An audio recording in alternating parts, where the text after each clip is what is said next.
All right, so running a business, it can really feel like you're navigating a minefield sometimes, right? Yeah. You're constantly having to adapt, pivot, and then face all these unexpected curveballs. Yeah, absolutely. So how do you stay ahead of the game? How do you win? Well, that's where a growth mindset really comes in. And Yeah. it's not just like a buzzword or anything. It's really like a strategic advantage. It is, and that's what we're diving into today. Awesome. How a growth mindset can like revolutionize your business. Yeah. And we are going to be dissecting a fantastic article by I Tried It on Medium. Okay. And they're all about testing business strategies like in the trenches and Yeah. sharing real-world results. So, Okay. I'm intrigued. What is it about this particular article that makes it stand out? well, the author had this massive mindset shift, and it totally transformed their business. Wow. I'm talking going from barely scraping by to hitting like consistent success. Really? That's impressive. Yeah. So for those of us who may need like a refresher, let's break down this whole concept of a growth mindset. All right, so imagine your abilities are like a muscle that you can train, not just some fixed trait that you're stuck with. Okay. That's the essence of a growth mindset. Mm. You're always evolving, always learning, always open to pushing your boundaries. So it's a fundamental shift from thinking like, I'm either good at this or I'm not, to like, I can get better at this if I put in effort and the right strategies. Exactly. Like, And in the unpredictable world of business, that's like having a secret weapon. absolutely. Yeah. Because you think about it, a fixed mindset makes setbacks feel like personal failures. Yeah. Yeah. You hit a roadblock and you just start questioning your entire ability. But a growth mindset sees those setbacks as like valuable data points. It's like, okay, that didn't work. Yeah. What can I learn from this? And how can I like adjust my approach? Precisely. Mm. You're turning obstacles into opportunities for growth, which is so crucial when you're constantly navigating the ever-changing landscape of business. And this I Tried It article lays out these 5 core principles for applying this mindset, like in action. Okay. And they don't just talk theory, they share their own personal stories, which makes it so relatable. I love that. I'm always a fan of real-world examples. So let's dive into these principles. Okay, principle number 1 is a biggie. Embrace challenges as stepping stones. Right. It's so easy to stay in our comfort zones doing what we know, but the article argues that's where growth stagnates. Yeah, it's human nature to kind of shy away from things that make us uncomfortable. But if you want to reach a new level of success in business, you have to be willing to stretch yourself Right. to tackle those challenges that seem daunting at first. And the author's personal story really brings this to life. Okay. Early in their business, they were terrified of failing.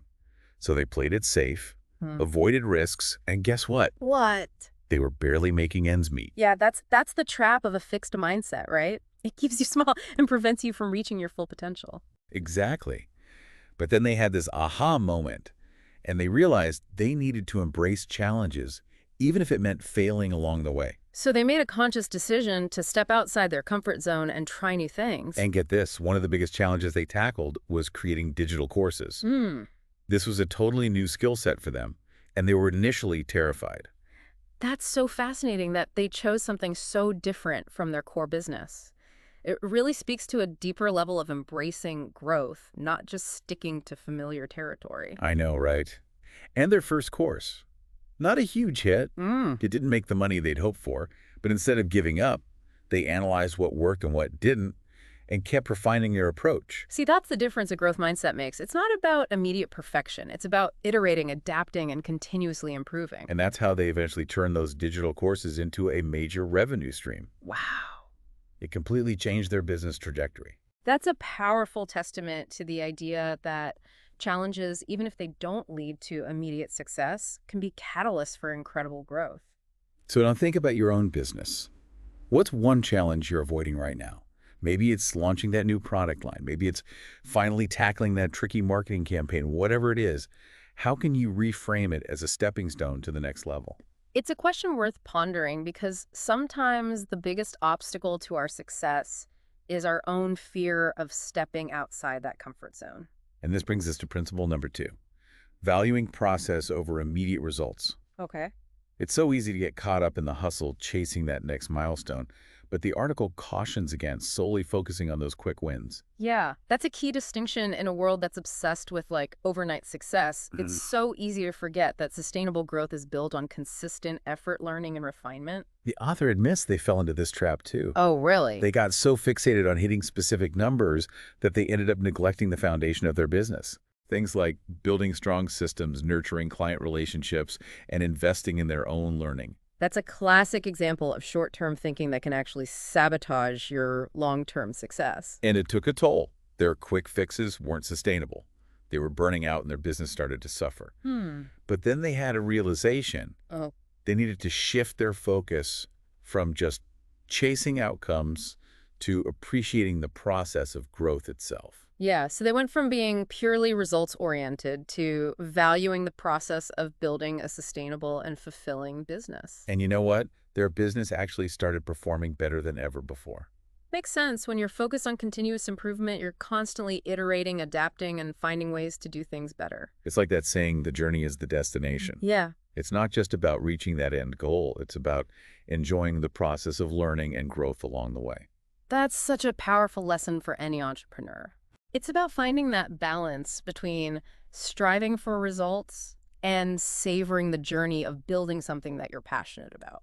Now think about your own approach to business. Are you too fixated on hitting that next milestone?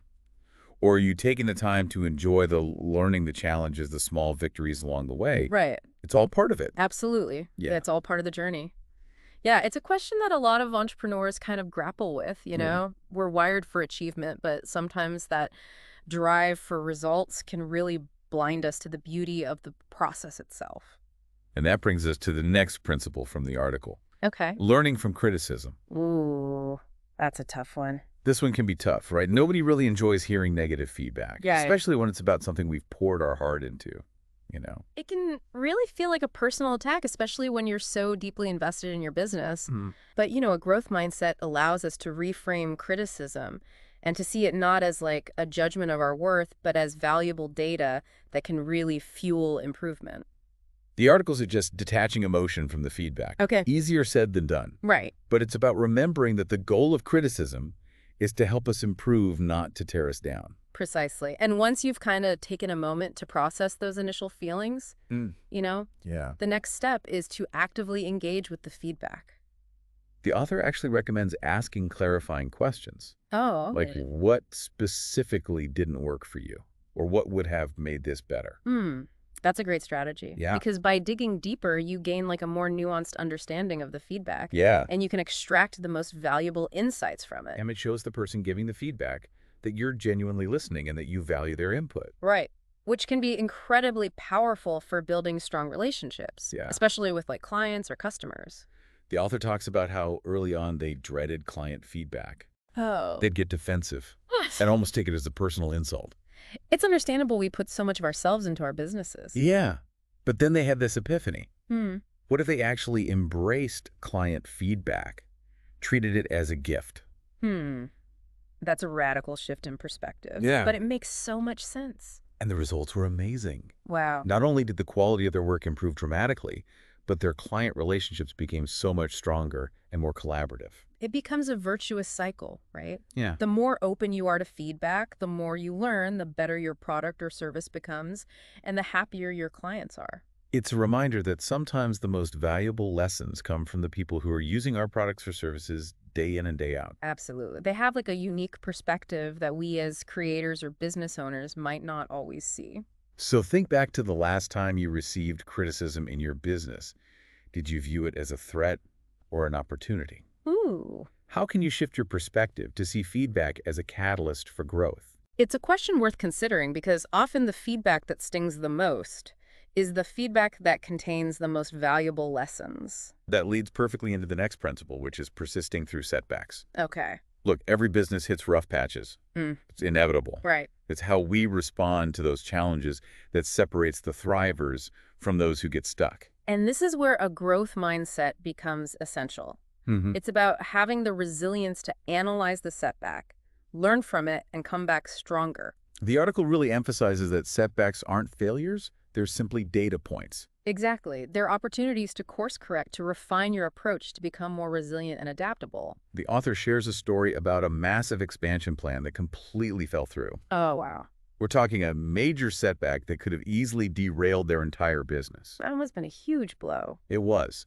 But instead of panicking or giving up, they took a step back and asked, okay, what can we learn from this? What assumptions did we make that turned out to be wrong? It's that analytical mindset, that detachment from seeing it as a personal failure Yeah. that allows for growth.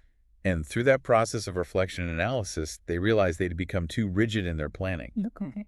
They needed a more agile, flexible approach that could adapt to changing market conditions. So the setback actually forced them to rethink their entire business model and become more adaptable in the long run. Exactly. It was a painful lesson, but ultimately it led to a more resilient and successful business. It's a powerful example of how a growth mindset can transform a seemingly devastating setback into a catalyst for positive change. And it highlights the importance of having that long-term vision, Right? that understanding that bumps in the road are inevitable, Yeah, but don't have to derail the entire journey. exactly. So I want you to think about a setback you're currently facing in your business. Maybe it's a project that stalled a deal that fell through, or a strategy that's not working. How can you reframe it as a learning opportunity? What insights can you glean from the experience? How can you adjust your approach to be more successful in the future? It's a powerful exercise because it shifts us from a place of defeat to a place of empowerment. And it reminds us that even in the face of adversity, we always have the power to choose how we respond, how we learn, and how we grow. And that brings us to like a crucial aspect of leadership. Okay. How do you foster this growth mindset within your team? Right. Because it's not just about you as the leader embodying these principles. Yeah. It's about creating a culture where everyone feels empowered to learn and grow. Right. And that's the fifth and final principle from the article. Okay. Encouraging a growth mindset in your team. It's about creating an environment where people feel safe to experiment, to take risks, to learn from their mistakes. It's about shifting the focus from just hitting targets to celebrating effort learning and continuous improvement. The article highlights that a lot of traditional work environments actually discourage a growth mindset. Really? They reward only results, Oh. punish mistakes, Oh. and create a culture of fear where people are afraid to try new things. It's a recipe for stagnation. Yeah. When people are afraid to fail, they stop innovating, they stop taking risks, and they stop learning. But the author argues that a growth-oriented culture can be like a massive competitive advantage. Of course, it unlocks creativity, innovation, and resilience, and it empowers people to take ownership and contribute their best ideas. And it all starts with the leader setting the tone. Right. The article talks about leading by example. Okay. If you as the leader are constantly learning, seeking feedback, and admitting your mistakes, it sends a powerful message to your team. It shows them that it's okay to not have all the answers, that it's okay to stumble, that it's the process of learning and growth that matters most.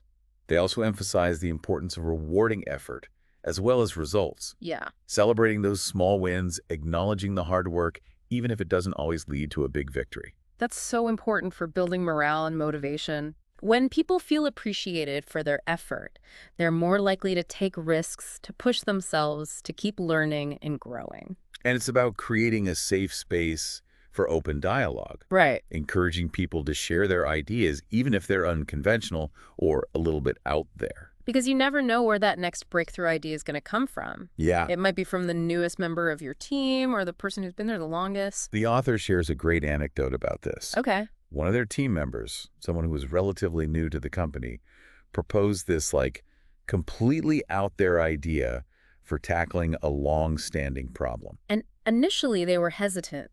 It's tough to break out of those established ways of doing things. Yes, their gut reaction was to dismiss it. Oh. But then they remembered their commitment to fostering a growth mindset. Okay. So they decided to keep an open mind. They had a conversation with the team member. They explored the idea further. And what happened? They decided to give it a try. Okay. And guess what? What? It worked. It led to a significant improvement in their process, something they'd been struggling with for years. It's amazing how a simple shift in mindset can open doors to innovation and breakthroughs that you might never have considered otherwise. And it highlights the importance of creating a culture where everyone feels empowered to contribute, to learn, and to grow together. So now I want you to think about your own team. How can you encourage more growth-oriented thinking this week? Maybe it's starting a team book club focused on growth mindset. Maybe it's celebrating small wins more publicly. Or maybe it's just having more open and honest conversations about the challenges and opportunities that you're facing as a team. It's about creating that culture of continuous learning and improvement, where everyone feels supported and empowered to reach their full potential. Absolutely. What we've explored here today is so much more than just positive thinking or like self-help platitudes. Yeah. It's about equipping yourself and your team with the tools and the mindset to navigate the complexities of the business world with greater clarity, resilience, and success. It's about taking those 5 principles, embracing challenges, valuing process, learning from criticism, persisting through setbacks, and fostering a growth mindset within your team and weaving them into the very fabric of how you operate. Because when you do that, you're not just building a business, you're building a culture of growth, innovation, and resilience that can weather any storm. It's really incredible how much power there is in just like shifting your perspective, you know? Yeah. We've been talking about these 5 principles, but it's not about like rigidly following a checklist, right? It's more about developing like a mental muscle, you know? Yeah. A way of approaching challenges and opportunities that becomes almost second nature. And that takes practice. Oh, absolutely. It's not like you wake up one morning and bam, you have a growth mindset. Exactly. It's a journey. Yeah. And there will be times when you kind of like fall back into old patterns when those like fixed mindset gremlins creep in. Oh, yeah. But the key is to notice those moments, to catch yourself, and to consciously choose like a different approach. It's like learning any new skill. You have to be patient with yourself. Celebrate those small wins and keep practicing. And it's important to remember that a growth mindset isn't about being perfect, you know? Right. It's about embracing imperfection as part of the learning process. Being okay with not having all the answers, with making mistakes, with stumbling along the way. Because it's in those moments of imperfection that we often learn the most valuable lessons. I'm curious from your experience, what are some of the biggest roadblocks people face when they're trying to cultivate a growth mindset? I think one of the most common challenges is just fear, you know? Yeah. Fear of failure, fear of judgment, fear of the unknown. So that fear keeps us stuck in our comfort zones and prevents us from taking those risks that are necessary for growth. Exactly. And another big hurdle is our own inner critic, you know? Yeah. That voice in our heads that's always telling us we're not good enough, not smart enough, not capable enough. It's like that inner critic is constantly trying to sabotage our efforts to keep us playing small. And it can be so powerful, but the good news is we can learn to challenge those negative thoughts, Okay. reframe them, and replace them with more empowering beliefs. One of the things that really struck me from the article was the emphasis on like surrounding yourself with the right people. Oh, that's so crucial. Yeah. The people that we spend time with have a huge impact on our mindsets and our beliefs. Absolutely. If you're constantly surrounded by people with fixed mindsets, Right. people who are afraid to take risks or who are really quick to criticize, it's going to be so much harder to cultivate a growth mindset yourself. But if you can surround yourself with people who are curious, who are open to new ideas, who celebrate each other's successes and support each other through challenges, it creates this incredible energy that fuels growth. It's like finding your tribe of growth-minded individuals who inspire and challenge you to become like the best version of yourself. Exactly. And it's not just about who you surround yourself with in person, you know. Yeah. It's also about the books that you read, the podcasts you listen to, the content that you consume. It's about creating an environment that nourishes your growth mindset, that feeds your curiosity and your desire to learn and evolve. So if you're serious about developing a growth mindset, take a look at your current environment. Are the people that you're spending time with supporting your growth, or are they kind of holding you back? What kind of content are you consuming? Is it inspiring you to learn and grow, or is it reinforcing like those limiting beliefs? It's about being intentional about the influences that you allow into your life. This deep dive has been so eye-opening for me. It's really made me think about the areas where I've been letting fear and my own inner critic hold me back. I think that's a common experience. We all have those moments of self-doubt, those times when we fall back into old patterns. But the good news is we have the power to choose a different path. We can choose to embrace a growth mindset, to challenge our limiting beliefs, and to step outside of our comfort zones. And when we do that, we open ourselves up to a world of possibilities. Well, on that inspiring note, I think we've reached the end of our deep dive into the world of growth mindset. It's been a fascinating journey. I feel like we've only scratched the surface, but hopefully we've given our listeners a solid foundation to start building upon. And remember, it's a lifelong journey. There's always more to learn, more to grow, more to explore. So keep that growth mindset muscle flexed and never stop reaching for your full potential.